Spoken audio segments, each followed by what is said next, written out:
제33장 성찬식과 치유. 혹시 당신은 육신이 허약하여 만성 질병의 노예가 된 사람이 아닌가요? 그렇다면 질병으로부터 벗어나도록 간절하게 기도해 본 적이 있나요? 당신은 건강해지기 원합니까? 건강해져야만 하는 충분한 이유가 있습니까? 인생에서는 사실보다 삶을 대하는 태도가 더 중요합니다. 이 책에서 전하는 메시지에 대한 당신의 태도 여하에 따라 당신의 생애가 달라질 것입니다. 질병에 대한 하나님의 태도, 병을 앓고 있는 인간에 대한 하나님의 입장은 과연 무엇일까요? 하나님은 인간에게 병에 걸리라고 독려하는 분이 결단코 아니십니다. 하나님은 당신이 질병을 통해 하나님께 영광 돌리는 것을 싫어하십니다. 하나님은 죄를 미워하십니다. 마찬가지로 하나님은 질병도 미워하십니다. 사도 바울은 죄가 넘치는 곳에 은혜도 풍성하다고 했습니다. 하나님은 죄도 은혜로 바꾸시는 기적의 하나님이십니다. 그러나 바울은 분명히 말하기를 은혜를 더하기 위해 죄를 짓는 것은 어리석은 일이라고 했습니다. 질병의 경우도 마찬가지입니다. 질병이 있는 곳에 하나님의 은혜가 크게 나타납니다. 그러나 은혜를 더하기 위해 일부러 병에 걸리는 것은 미친 짓입니다. 사도 바울은 고린도 교회에 쓴 편지를 통해 성만찬을 언급하면서 주의 몸을 분변치 못하고 먹고 마시는 자는 자기의 죄를 먹고 마시는 것이니라. 이러므로 너희 중에 약한 자와 병든 자가 많고 잠자는 자도 적지 아니하니 이렇게 썼습니다. 즉 죄를 많이 지었기에 몸이 병들었다는 것입니다. 그러나 바울은 성만찬을 통해 죄가 씻기고 병이 치유되기를 기대하라고 했습니다. 하나님은 인간에게 병을 주시고 그 병을 통해 신자를 정화시키는 일을 하지 않습니다. 질병은 하나님이 자기 자녀를 영적으로 더 튼튼하게 키우기 위해 사용하시는 도구가 절대로 아닙니다. 그렇기에 성찬식을 통해 그리스도의 몸을 분별하고 먹을 때에 강건해지는 역사는 반드시 일어납니다. 그런데 선지자 이사야로 하신 말씀에 우리 연약한 것을 친히 담당하시고 병을 짊어지셨도다 함을 이루려 하심이더라. 이 말씀을 받은 고린도 교회의 성도들이 병약함으로 고통의 늪을 헤맨 사실은 어떻게 된 일일까요? 신약과 구약의 차이점. 고린도 교회처럼 자그마한 교회에도 그렇게 병약한 사람이 많았던과는 대조적으로 정정만 해도 60만 가량이었던 이스라엘 백성들 사이에는 아픈 사람이 한 사람도 없었다고 전해집니다.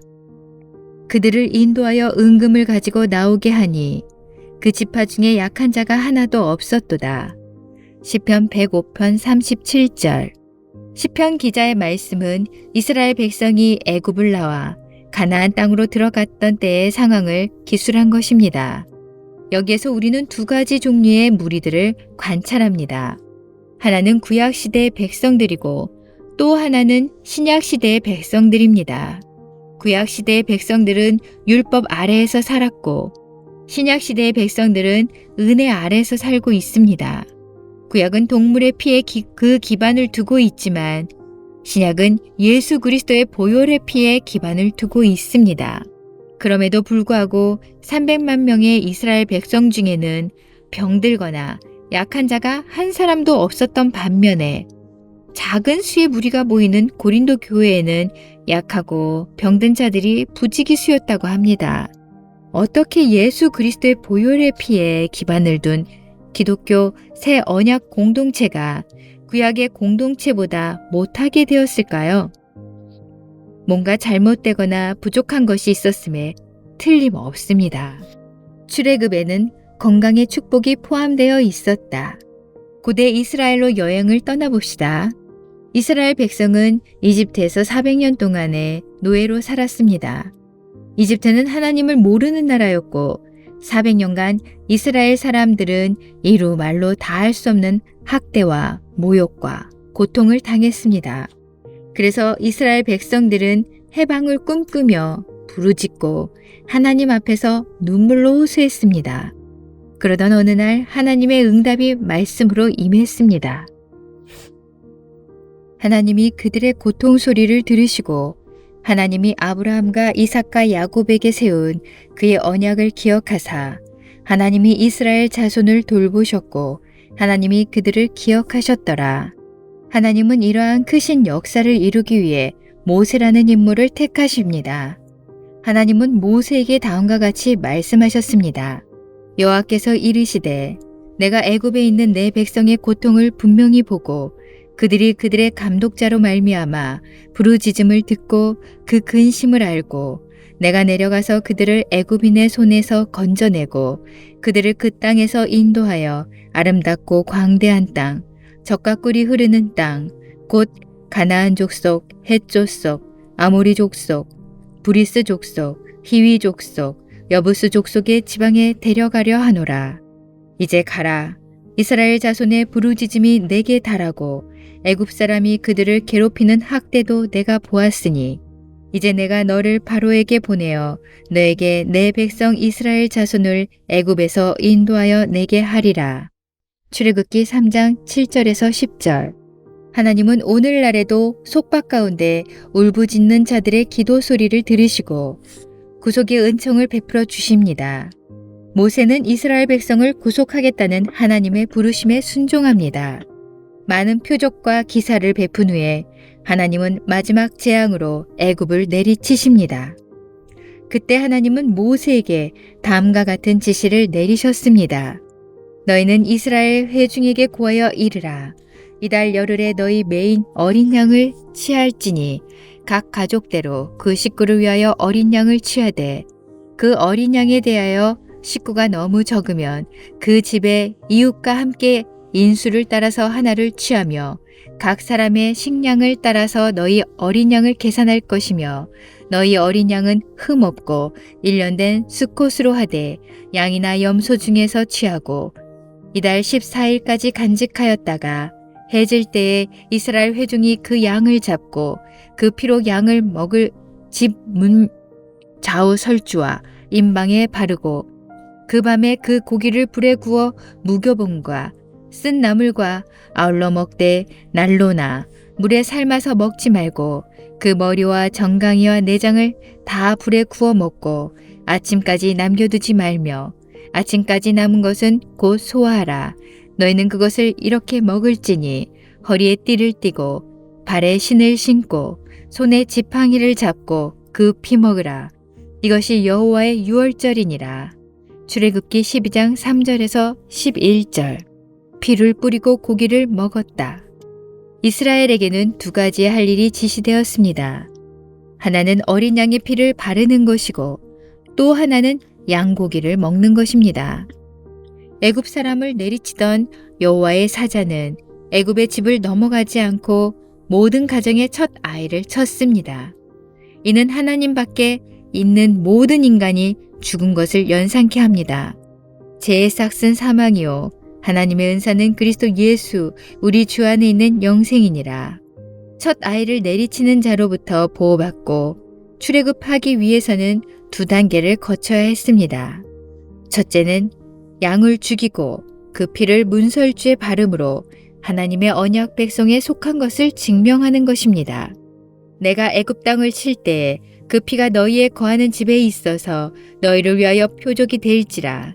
내가 피를 볼 때에 너희를 넘어가리니 재앙이 너희에게 내려 멸하지 아니하리라. 예수님께서는 이러한 구약의 계약 백성이 되는 것의 상징인 피 흘림을 실행함으로 새로운 언약을 만들어내었습니다. 즉 예수님 자신이 유월절의 양이 되신 것입니다. 이튿날 요한이 예수께서 자기에게 나아오심을 보고 가로되 보라 세상 죄를 지고 가는 하나님의 어린 양이로다. 요한복음 1장 29절. 그래서 사도 바울은 그러면 이제 우리가 그 피를 인하여 의롭다 하심을 얻었은즉 더욱 그로 말미암아 진노하심에서 구원을 얻을 것이니 라고 했던 것입니다. 둘째는 먼 길의 여행을 위한 원기를 비축기 위해 양고기를 먹는 것입니다. 양고기를 먹는 것은 죽음의 사자로부터 피하는 것과는 무관한 일이었습니다. 이스라엘이 약속의 땅으로 순례의 길에 길에 오르는 것은 마치 기독교인들이 천국을 향한 순례 행진을 하는 것과 비교됩니다.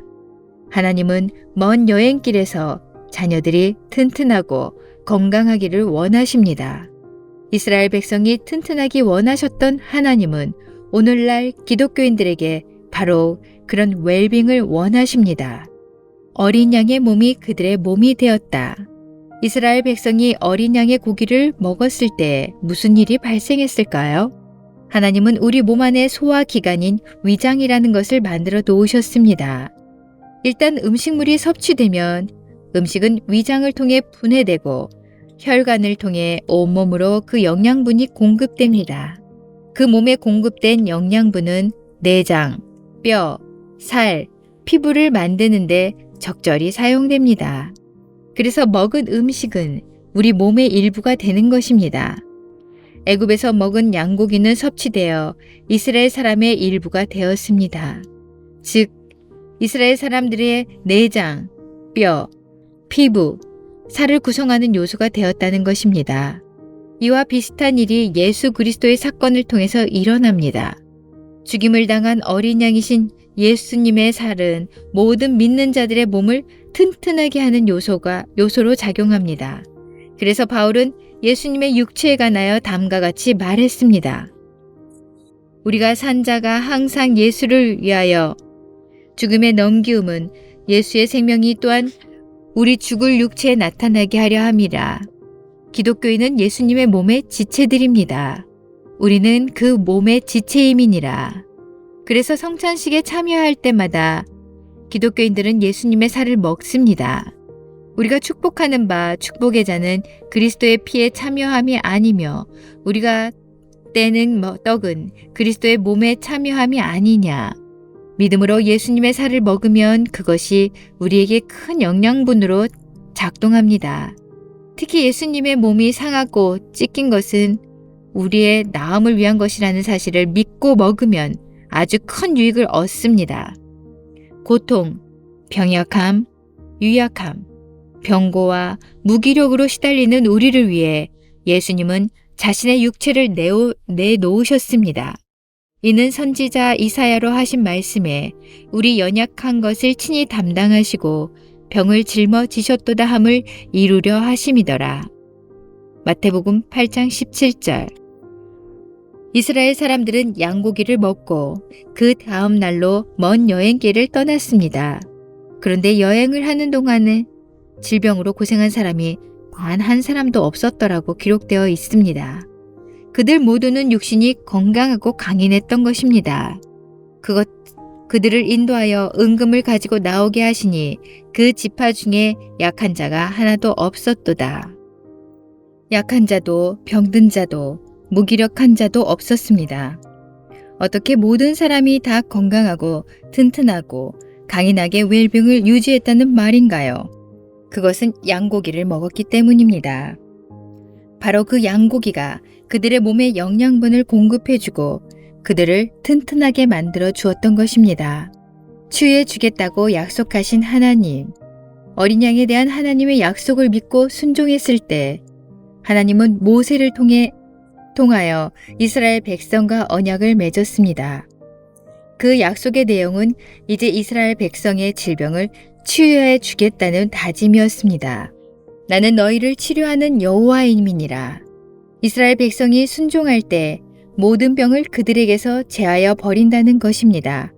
내가 너의 날수를 채우리라는 약속은 오늘날에도 유효한 약속입니다.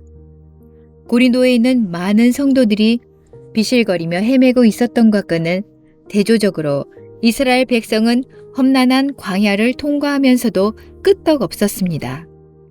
이스라엘은 양의 피를 문설주에 발랐을 뿐 아니라 그 양고기를 먹었다는 사실에 유의하기 바랍니다.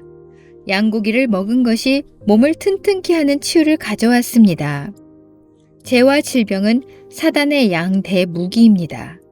그 무기를 가지고 사단은 하나님의 위대한 피조물인 인간을 위협하고 무너뜨리고 책동합니다. 그러나 죄의 용서와 질병의 치유는 하나님의 양대 축복입니다. 그 두 가지가 예수님께서 이 땅에 계실 때에 하신 주요 사역입니다. 예수님은 오늘날에도 제 용서와 병의 치유라는 기적을 통해 신자들에게 풍성한 삶을 안겨주십니다. 예수님의 죽음은 너무나도 고귀한 것인데 그 결과 인간은 두 가지의 큰 축복을 받게 되었습니다.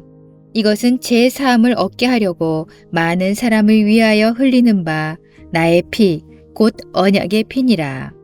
이는 선지자 이사야로 하신 말씀에 우리 연약한 것을 친히 담당하시고 병을 짊어지셨도다 함을 이루려 하심이더라. 죄에서 건짐과 질병에서 건짐은 동전의 양면이다. 하나님은 이스라엘을 압제와 억압으로부터 해방시킨 구원자이십니다. 그러나 하나님은 동시에 이스라엘의 모든 병을 제거하신 치유자이기도 합니다. 저가 내 모든 죄악을 사하시며 내 모든 병을 고치시며의 하나님은 어제나 오늘이나 동일하십니다. 나 여호와는 변하지 아니하나니 여린 양의 피를 문설주에 바른 가정마다 죽음의 사자가 가져온 죽음을 면했습니다. 또한 양고기를 먹은 사람마다 튼튼해지고 강건해지고 건강해졌습니다. 하나님께 순종하는 모든 자녀들을 위한 하나님의 계획이 이것입니다. 하나님은 인간을 구속, 회복, 구원해 주시기 원하십니다. 마치 인간이 전혀 죄를 짓지 않은 것처럼 만들어 놓으시는 것입니다. 하나님은 인간의 운명을 바꿔 놓으셔서 원상복귀하도록 하십니다. 죄도 없고 질병도 없고 하나님과의 괴리도 없는 에덴의 상태 말입니다.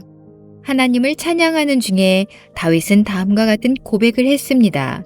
내 영혼아 여호와를 송축하며 그의 모든 은택을 잊지 말지어다. 그가 내 모든 죄악을 사하시며 내 모든 병을 고치시며. 시편 103편 3절. 하나님은 죄의 용서와 몸의 건강을 보장해 주시는 분입니다. 예수님은 하나님 나라의 도래를 선포하시면서 죄의 용서와 질병의 치유를 약속해 주시고 그것을 직접 보여주셨습니다. 그래서 예수님은 중풍병자에게 다음과 같이 말씀하셨습니다. 예수께서 저희의 믿음을 보시고 중풍병자에게 이르시되 소자야 내 죄사함을 받았느니라 하시니 내가 내게 이르노니 일어나 내 상을 가지고 집으로 가라 하시니. 치유자이시며 구원자이신 예수님. 3년간의 예수님의 공생애는 아픈 병자를 치유하고 죄인을 용서하는 사역으로 가득 채워져 있습니다. 그러다가 마지막에 결정적인 순간을 맞이하게 됩니다. 그것은 죄인과 병자를 돌보는 것, 그 이상의 사건입니다. 그것은 예수님이 죄인과 동일시되고 병자의 짐을 대신 지는 자리로 들어가신 사건이기 때문입니다. 하나님이 죄를 알지도 못하신 자로 우리를 대신하여 죄를 삼으신 것은 우리로 하여금 저의 안에서 하나님의 의가 되게 하려 하심이니라. 고린도후서 5장 21절. 그가 찔림은 우리의 허물을 인함이요 그가 상함은 우리의 죄악을 인함이라. 그가 징계를 받음으로 우리가 평화를 누리고 그가 채찍에 맞음으로 우리가 나음을 입었도다. 이사야 53장 5절. 죄와 질병은 없어져야만 하는 것이기에 예수님은 죄와 질병이 가져오는 모든 고통을 십자가에서 대신 당하셨습니다. 예수님은 큰 대가를 치르신 것입니다. 예수님 자신의 삶에는 죄도 없고 병도 없었기에 아무런 문제가 없었습니다. 그러나 넘치는 사랑으로 예수님은 우리를 위해 대신 죄와 질병을 짊어지셨습니다. 예수님께서는 십자가를 지시기 전에 먼저 제자들에게 그 십자가의 깊은 의미를 자세히 설명해 주셨습니다. 그러한 예수님의 자신의 해석은 제자들의 입을 통해 구전되어 사도 바울에까지 전달되었습니다. 내가 너희에게 전한 것은 주께 받은 것이니 곧 예수께서 잡히시던 밤에 떡을 가지사 축사하시고 떼어 가라사대 이것은 너희를 위하는 내 몸이니 이것을 행하여 나를 기념하라 하시고 식후에 또한 이와 같이 잔을 가지시고 가라사대 이 잔은 내 피로 세운 새 언약이니 이것을 행하여 마실 때마다 나를 기념하라 하셨으니. 고린도전서 11장 23절에서 25절. 사실 예수님과 성만찬 자리를 함께했던 제자들은 예수님께서 이 말씀을 주실 때에 그 뜻을 완전히 파악하지는 못했으리라 생각합니다. 그렇지만 예수님의 말씀은 이루어졌고 지금도 당신과 나를 위해 이루어지고 있습니다. 그리스도의 고난. 잔악한 병정의 소나기에 붙잡혀서 어린 양이신 예수님은 잔인하게 고문을 당하고 두들겨 맞았습니다. 예수님의 살갗은 터져 피가 나고 몸은 멍들고 찢겨졌습니다. 로마 병정이 말미에 갈기가 달린 채찍으로 예수님을 때릴 때마다 예수님의 몸에서는 살점이 뜯어져 나오고 선혈이 낭자하게 온 바닥에 뿌려졌습니다. 이게 바로 채찍의 맞음이라는 것의 실상입니다. 이사야와 베드로 사도는 바로 이 채찍의 맞음으로 인해 우리 인류에게 주어진 치유의 은혜를 전하고 있습니다. 그가 찔림은 우리의 허물을 인하며 그가 상함은 우리의 죄악을 인함이라. 그가 징계를 받음으로 우리가 평화를 누리고 그가 채찍에 맞음으로 우리가 나음을 입었도다. 친히 나무에 달려 그 몸으로 우리 죄를 담당하셨으니 이는 우리로 죄에 대하여 죽고 의에 대하여 살게 하려 하심이라. 저가 채찍에 맞음으로 너희는 나음을 얻었나니. 그리고 마태는 다음과 같이 십자가 사건의 의미를 설명해 줍니다. 이는 선지자 이사야로 하신 말씀에 우리 연약한 것을 친히 담당하시고 병을 짊어지셨도다 함을 이루려 하심이더라. 마태복음 8장 17절. 예수님의 몸은 채찍에 맞아 부서진 후에 십자가에 매달리게 됩니다. 십자가에 못 박혀 돌아가신 후에 군병은 예수님의 허리를 창으로 찌릅니다. 그때 피가 물과 함께 솟아져 내렸습니다. 그 피는 제사함을 얻게 하려고 많은 사람을 위하여 흘리는 바 나의 피 곧 언약의 피니라고 하신 말씀대로 우리 인류를 구원하시는 피입니다. 그러므로 어린 양이신 예수님의 희생은 두 가지를 포함합니다.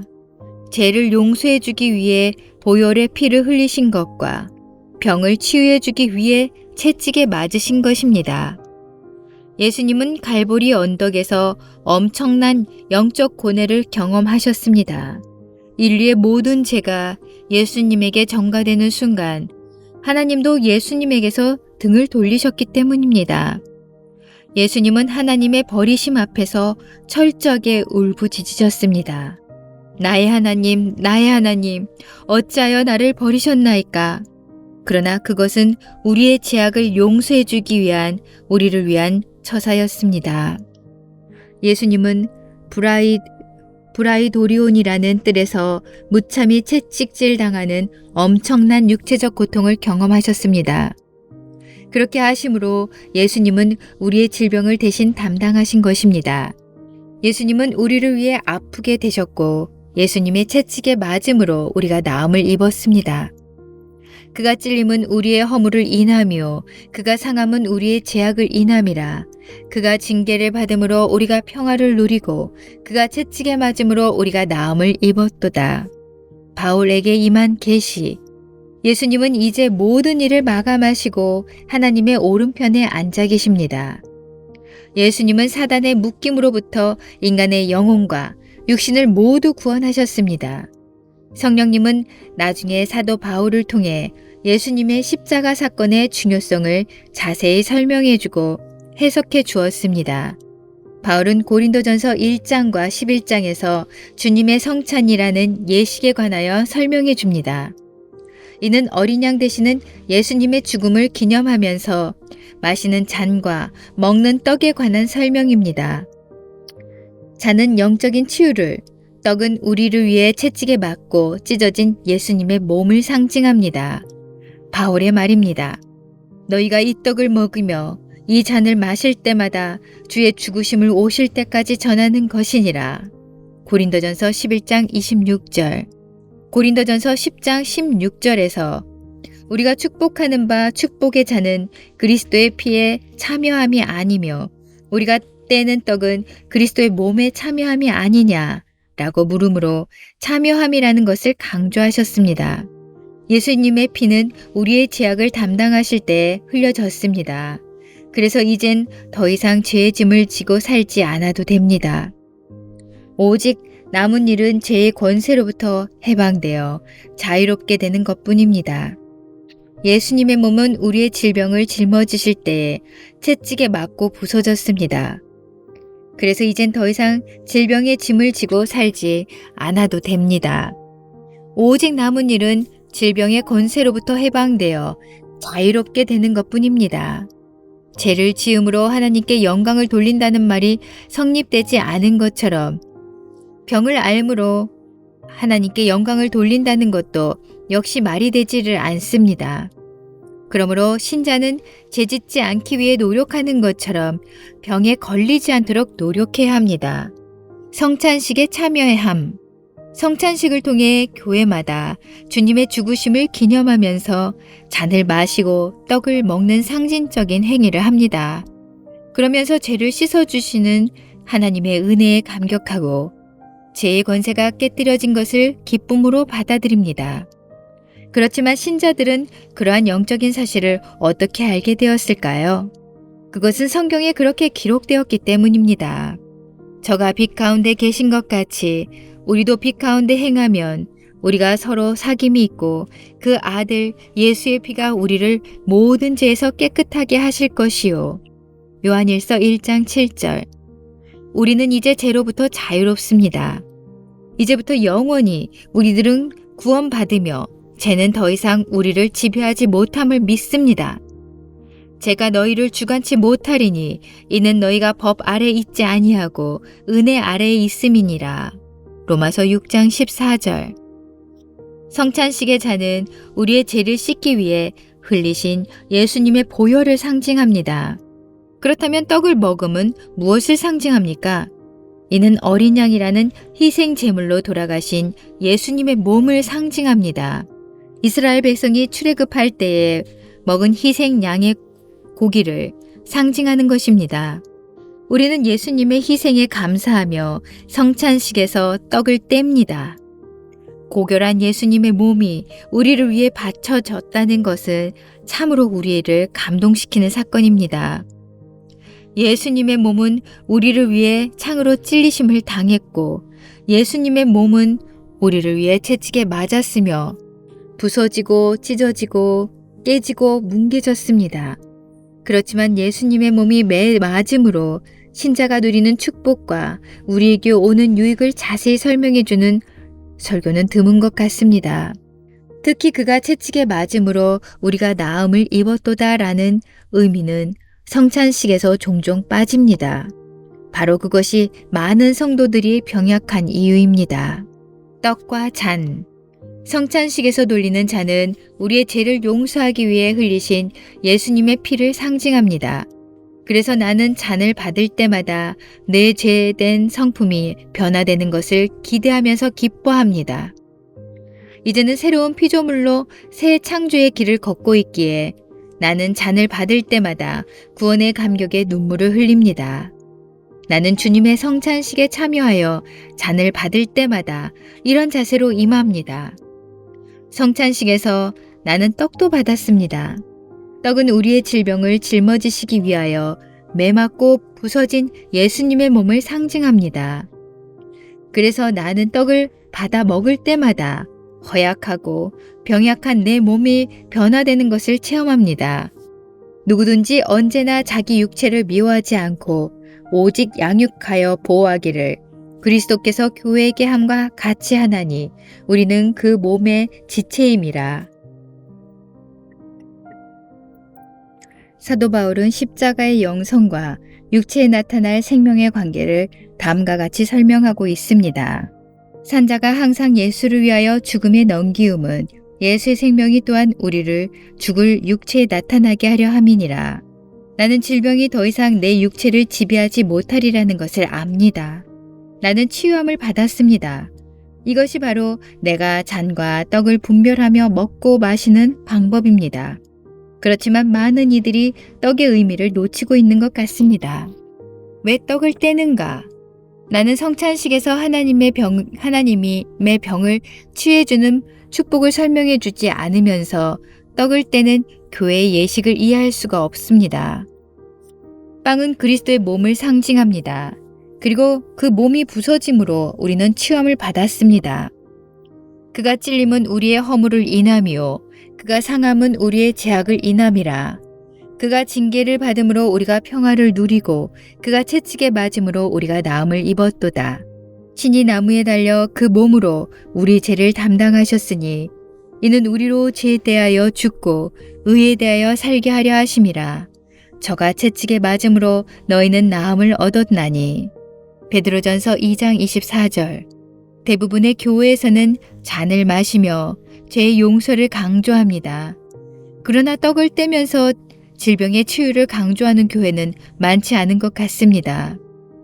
교회를 다니는 많은 사람들이 병에 걸려 시달리며 치유함을 받지 못하는 이유 중에 하나는 성찬식의 유익이 제대로 전달되지 못하기 때문이 아닌가 하고 나는 생각합니다. 예수님은 떡에 대하여 말씀하시기를 축사하시고 떼어 가라사대 이것은 너희를 위하는 내 몸이니 이것을 행하여 나를 기념하라 라고 하셨습니다.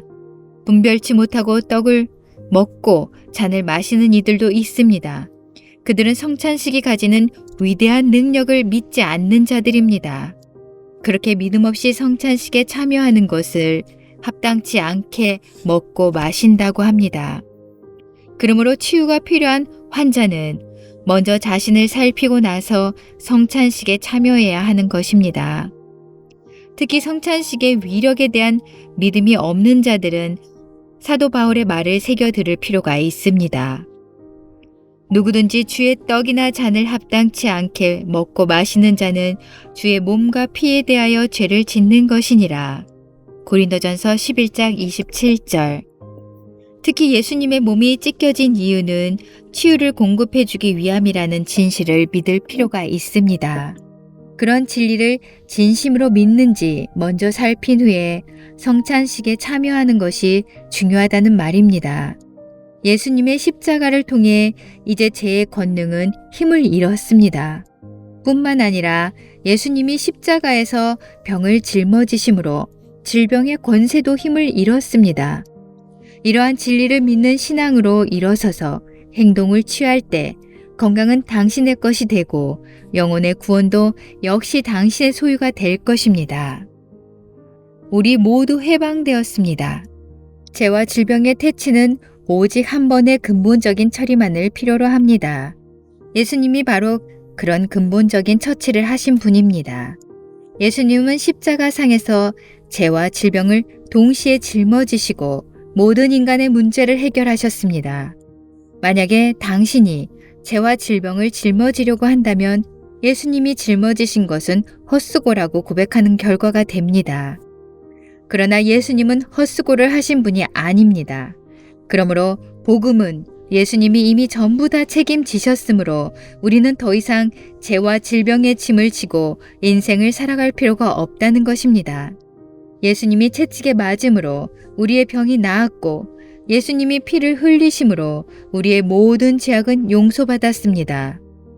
이제는 질병이 인간을 다스린다는 믿음은 파기될 때가 왔습니다.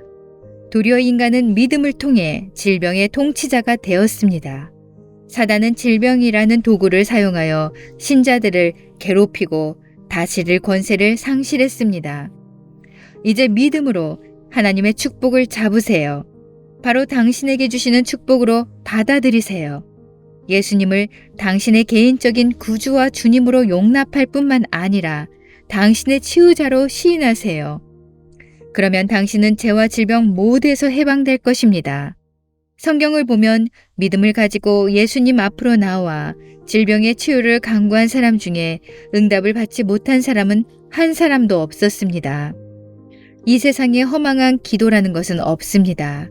수많은 무리가 예수님 앞으로 물밀듯 밀려와 치료해달라고 아우성을 치는 상황 가운데에서도 예수님은 모든 사람을 치유해 주셨다고 성경에 기록되어 있기 때문입니다. 예수께서 온 갈릴리에 두루 다니사 저희 회당에서 가르치시며 천국 복음을 전파하시며 백성 중에 모든 병과 모든 약한 것을 고치시니 마태복음 4장 23절. 저물매 사람들이 귀신 들린 자를 많이 데리고 예수께 오거늘 예수께서 말씀으로 귀신들을 쫓아내시고 병든 자를 다 고치시니 마태복음 8장 16절. 예수께서 아시고 거기를 떠나가시니 사람이 많이 쫓은지라 예수께서 저희 병을 다 고치시고 마태복음 12장 15절. 예수께서 나오사 큰 무리를 보시고 불쌍히 여기사 그 중에 있는 병인을 고쳐주시니라. 마태복음 14장 14절. 해질 때 각색 병으로 앓는 자 있는 사람들이 다 병인을 데리고 나오매 예수께서 일일이 그 위에 손을 얹으사 고치시니. 누가복음 4장 40절. 온 무리가 예수를 만지려고 힘쓰니 이는 능력이 예수께로 나서 모든 사람에게 낫게 하려 함이라. 누가복음 6장 19절. 하나님의 뜻을 밝힘. 예수님께서 이 땅에 오신 목적은 하나님의 뜻을 행하기 위함입니다. 내가 하늘로서 내려온 것은 내 뜻을 행하려 함이 아니요 나를 보내신 이의 뜻을 행하려 함이니라. 그렇게 예수님은 만나는 병자마다 고쳐주는 치유의 기적을 행하셨습니다. 하나님이 나사렛 예수에게 성령과 능력을 기름 붓듯 하셨음에 저가 두루 다니시며 착한 일을 행하시고 마귀에게 눌린 모든 자를 고치셨으니 이는 하나님이 함께 하셨음이라. 예수님의 죽음은 인류 전체를 위한 죽음입니다. 예수님의 치유 사역도 전 인류를 위한 사역입니다. 예수님은 몸소 우리의 병약함을 떠맡으시고 우리의 질병을 짊어지셨습니다. 마태복음 8장 17절에서 말하는 우리는 인류 전체를 지칭합니다. 인간이라면 누구라도 포함되어 되는 것입니다. 그러므로 당신도 거기에 포함됩니다. 예수님은 우리의 병고를 짊어지셨습니다. 그분은 몸소 우리의 허약함을 맡아주시고 우리의 병고를 짊어지셨다. 하나님은 모든 사람을 치유해 주시기 원합니다. 예수님께서 이 땅에 계실 때에 피가 멈추지 않는 여인을 치유해 주신 적이 있습니다. 물론 그것은 그 여인 한 사람을 위한 치유였습니다. 그러나 예수님이 십자가에서 치르신 희생은 한 사람에게만 적용되는 것이 아닙니다. 십자가에서 예수님은 온 인류의 질병을 짊어지셨습니다. 예수님의 구속의 사역, 즉 십자가에서 죽는 희생의 사역을 통해 이제 하나님은 더욱 인류에게 성령을 통한 치유의 능력을 부어주십니다. 예수님을 영접하는 자들을 하나님은 연속해서 치유해 주십니다. 예수님이 이 땅에 계실 때에 하신 일들이 예수님을 믿는 신자들을 통해 오늘도 계속되고 있습니다. 예수님은 어떤 특정한 사람만들을 위해 죽으신 분이 아닙니다. 예수님은 모든 사람을 위해 일하십니다. 오직 우리가 천사들보다 잠깐 동안 못하게 하심을 입은 자, 곧 죽음의 고난 받으심을 인하여 영광과 존귀로 관쓰신 예수를 보니 이를 행하심은 하나님의 은혜로 말미암아 모든 사람을 위하여 죽음을 맛보려 하심이라. 예수님은 어떤 특정한 지역에만 복음을 전하라고 하지 않으셨습니다. 또 가라사대 너희는 온 천하에 다니며 만민에게 복음을 전파하라. 믿고 침례를 받는 사람은 구원을 얻을 것이요 믿지 않는 사람은 정죄를 받으리라. 믿는 자들에게는 이런 표적이 따르리니 곧 저희가 내 이름으로 귀신을 쫓아내며 새 방언을 말하며 뱀을 집으며 무슨 독을 마실지라도 해를 받지 아니하며 병든 사람에게 손을 얹은즉 나으리라 하시더라. 믿는 자라면 누구나라도 복음에 들어있는 능력과 축복을 받을 수 있으며 복음이 허락하는 모든 혜택을 받아 누릴 수 있습니다. 그것도 지금 당장 말입니다.